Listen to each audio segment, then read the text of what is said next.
إياك نعبد وإياك نستعين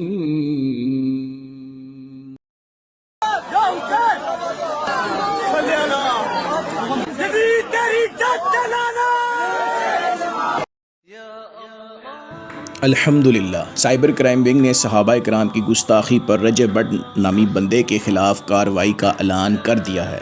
انشاءاللہ جلد اس شخص کا سافٹ ویئر اپ ڈیٹ ہوگا۔ قانونی کارروائی کے تحت نہ صرف اس کے خلاف مقدمہ چلے گا بلکہ ممکنہ طور پر سخت سزا بھی دی جا سکتی ہے۔ ذرائع کے مطابق اس کے خلاف 10 سال تک قید کی دفعات بھی لاگو ہو سکتی ہیں۔ میاں بلال ایڈوکیٹ کے مطابق رجب بٹ سے 3 گھنٹے تفتیش ہوئی۔ اس کا موبائل ضبط کیا گیا جس میں درجنوں لڑکیوں کے ساتھ رجب بٹ کی فحش ویڈیوز نکلیں اور کچھ لڑکیوں کے ساتھ جنسی ہراساں بھی کیا گیا۔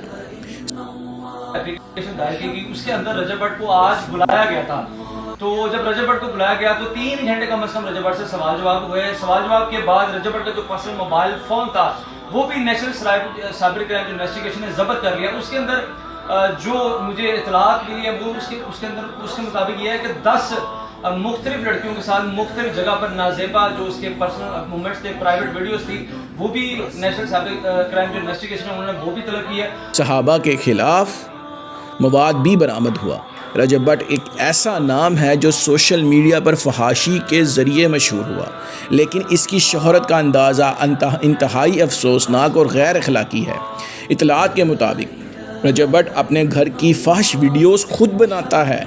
کہیں بہن کو نچایا جا رہا ہے تو کہیں بیوی کو نائٹ ڈریس میں ویڈیوز بنانے پر مجبور کیا جا رہا ہے، اور یہ سب کس لیے؟ صرف سستی شہرت اور پیسے کے لیے۔ یہ نہ صرف خاندانی نظام کی تباہی ہے بلکہ پورے معاشرے کے اخلاقی ڈھانچے کو ہلا دینے والی بات ہے۔ اسلام میں صحابہ کرام اور اہل بیت کا مقام بہت بلند ہے۔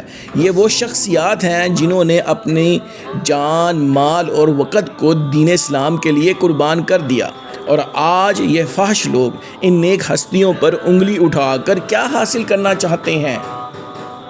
اہل بیت اگر آج ہوتے تو یقیناً ایسے افراد کو دین اسلام سے خارج کر دیتے، کیونکہ دین کے نام پر فحاشی پھیلانا، نیک لوگوں کی توہین کرنا اور نوجوان نسل کو گمراہ کرنا، یہ سب اسلام دشمنی کی واضح شکلیں ہیں۔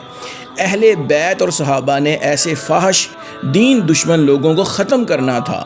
ہم حکومت پاکستان اور تمام ذمہ دار اداروں سے مطالبہ کرتے ہیں کہ رجب بٹ جیسے افراد کی خلاف فوری، شفاف اور سخت کارروائی کی جائے۔ ایسا قانون بنایا جائے جو صحابہ کرام، اہل بیت اور اسلامی شعار کی توہین کو ناقابل ضمانت جرم قرار دے۔ ساتھ ہی سوشل میڈیا پر فحاشی پھیلانے والوں پر مکمل پابندی بھی لگائی جائے۔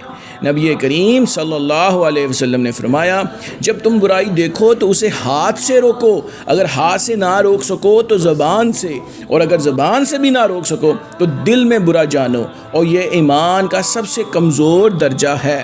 آج ہمارے پاس زبان ہے، قلم ہے، کیمرہ ہے، سوشل میڈیا ہے، ہمیں برائی کو روکنا بھی ہے۔ یہ صرف رجب بٹ کی بات نہیں، یہ ہماری آنے والی نسلوں کا مسئلہ ہے۔ فیصلہ ہمیں کرنا ہے، اب نہیں تو کب۔ اسلام، صحابہ اور اہل بیت کی عزت ہماری اولین ترجیح ہے۔ فحاشی کے خلاف اور دین کی حرمت کے حق میں آواز بلند کریں۔ اس ویڈیو کو شیئر کریں، پھیلائیں اور سچائی کے ساتھ کھڑے ہوں۔